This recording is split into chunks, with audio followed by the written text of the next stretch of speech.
Alright. Hi. Lazaro Rosenberg back here again. More on smothering people.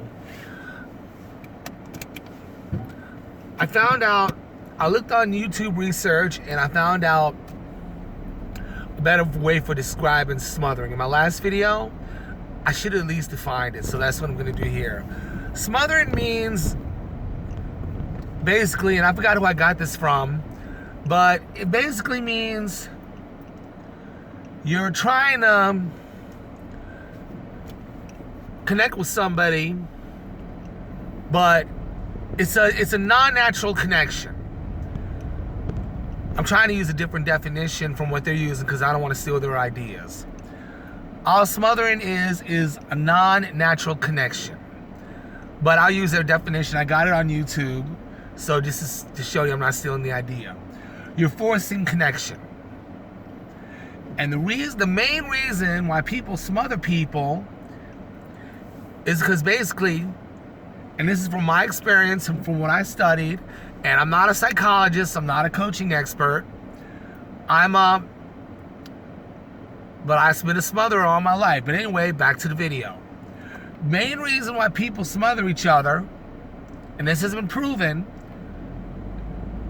is because, I'm driving, excuse me, is because people cannot accept themselves and they cannot accept rejection.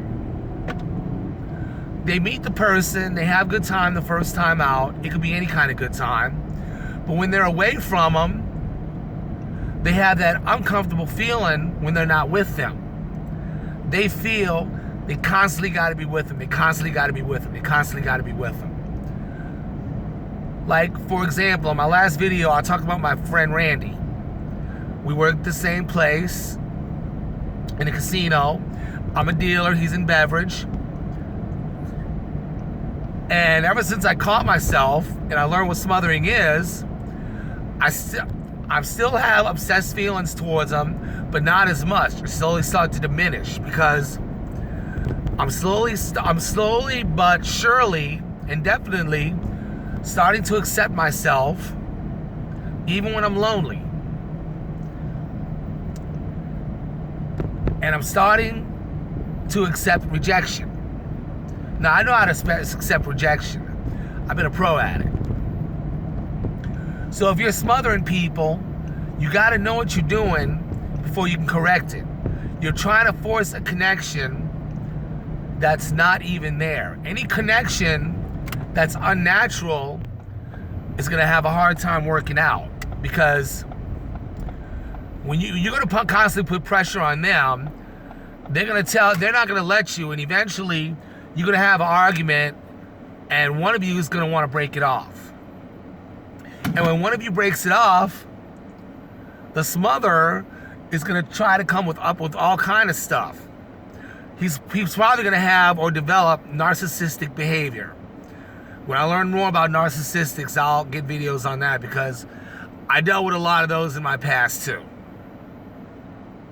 But anyway, if you're a smotherer, here's what you're doing. You're trying to force connection that's not even there, or that might not be there. So if you want to correct the thing on smothering, here's what you must do. Learn to accept yourself, learn to accept rejection, and one last tip. Let's say you meet somebody, and when you're not with them, you're having a constant obsessed feelings. You have that uncomfortable feeling that, that you need to be with them. Instead of wallowing in that feeling, be with that feeling. Allow yourself to feel that. Say, wait a minute, I got to stop smothering. I know I'm feeling comfortable for not being with this person. I got to learn how to get comfortable when I'm not with this person. When I learn that, I'll stop smothering, and I'll stop smothering people. Also, think about all the other people you smothered in the past, because you probably have. Because smothering is a bad habit to break.